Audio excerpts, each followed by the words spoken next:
everyone. It is Andrea, your global voice, certified motivational speaker under the mentorship of the legendary Mr. Les Brown, and your personal accountability coach, teaching you how to press play, plan life according to you during the life transformational journey where you are in control and are able to make your dreams become a reality. No excuses, no filters, just results. Today I'm going to talk about thoughts. I have been asked this question time and time again. Andrea, how do I manage my thoughts? How do I know what thoughts are realistic, what thoughts are fabricated, what thoughts are limited beliefs, and what thoughts are creations of my past and my fears? Before we do, like, share, subscribe, hit that notification bell. If you are new to the channel, I welcome you with open arms, daily content of motivation and magical messages. So, thoughts. As you know, I have dedicated over 2+ decades of my career in personal and professional development in the industries of social work and psychology. And I have explored and studied the mind, our creations, our environment, and the way we think, and how we can literally, if not used properly, use our thoughts against us. False emotions, limited beliefs, and past experiences, whether they be, of course, pardon me, we're coming up on spring and summer, so the air show is in preparation. So let me rewind a little bit.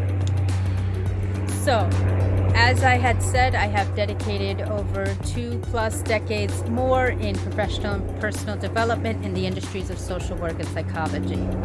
For most of us, the biggest question is, how do I manage my thoughts? How do I know the difference between limiting beliefs, false beliefs, fears, literal and logistical concrete thoughts, or manifestations of my own mind? Now, for those of you who have studied the law of attraction and The Secret, it is most important from the late great Bob Proctor to speaking about mind over matter. I'd like to add what is in your mind matters most. Because our mind is a muscle and we constantly go through our emotions, our questions, our fears, and our concerns. But we don't really have the skill or the time, or some of us don't want to take a deep dive into our thoughts. Are they fearful? Does it lead me into direction of possibly taking risks and going outside my comfort zone? Are these false beliefs, limited beliefs that I have manifested and created during my past experiences, whether it be traumatic or dramatic? Or are these thoughts that were given to me? Do I have the power to live them out and have my dreams become a reality? Ladies and gentlemen, this has been a question that I have been asking myself all throughout my life. Being a victim of abuse of all kinds, being a victim of bullying, and just coming into my own and really honing in and creating and identifying my own true authenticity and a woman of integrity, and becoming and branding myself as the identity that I want to become. Many times we have these memories, these traumas, these nightmares, or these experiences that instill fears, false beliefs, and we don't really tap into the root cause or go a deeper dive to where they have stemmed from, where they have created from. And a lot of us, it is true. We go back to our childhood, our traumas, our relationships with our family, our relationships with our parents, our relationships with our peers, our coaches and mentors.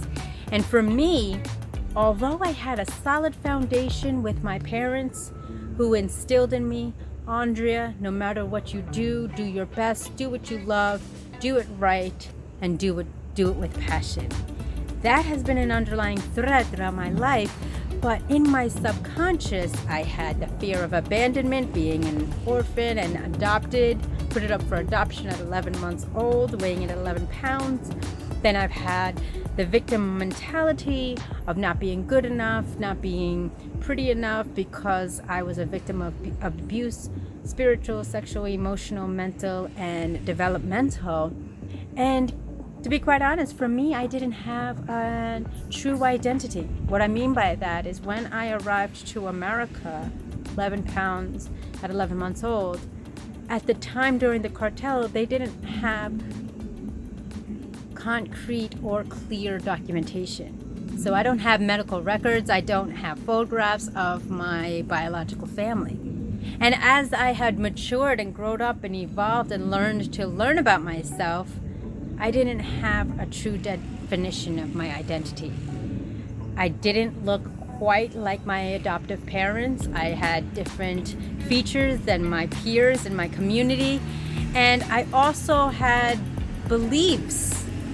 Although I was brought into a non-conditional loving family, I had the subliminal, subconscious, false limiting beliefs that I would never be good enough as an adoptee. And so I encourage you, really sit down with your thoughts. Be brave enough to write your thoughts down, your concerns, your questions on a daily basis, if not weekly or monthly, to see where you are, to understand and get the root cause of what your thoughts and how they developed. Is this something of a traumatic experience that had led you to be fearful? Had this been an experience that's positive, that you had great expectations for all around you, thinking they believe the same, act the same, and had the same attributes? Or is this the belief that you've created that you put limits on? Now, believe you me, I was under the impression when I decided to become a motivational speaker and a coach, do I have what it takes? You know, I had certain amount of experience, certain amount of exposure, but the best of the best legendary mentor, Mr. Les Brown. And he instilled in me to dream big. 11 pounds of greatness. They didn't know then, but they know now. And today I am proud to say I'm a global voice, having spoken on every single continent and coaching amazing individuals. The connections and collaborations I've made over the years has been amazing. And I speak from the heart, from authenticity, integrity, and passion because I have been there.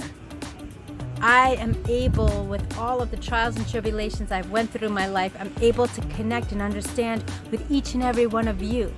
And I welcome you to connect with me. Let's begin your journey in this amazing game of life. To press play, plan life according to you. Because to be quite honest, when you are growing up, your story is told to you. But at one point, you must write the story and hold the pen in your hand and begin creating the story you want to lead. And we are building a legacy of love that will outlive us. And I encourage you, understand your thoughts, and I'll give you 3 tips. Number 1, be bold enough and brave enough to write your fears, your beliefs, your concerns, and how you feel about yourself. Number 2, explore, do a deep dive of where those beliefs, thoughts, fears, and concerns stem from. Get to the root cause. And then finally, number 3, shift those limited beliefs, clarify them, and adopt and create your own.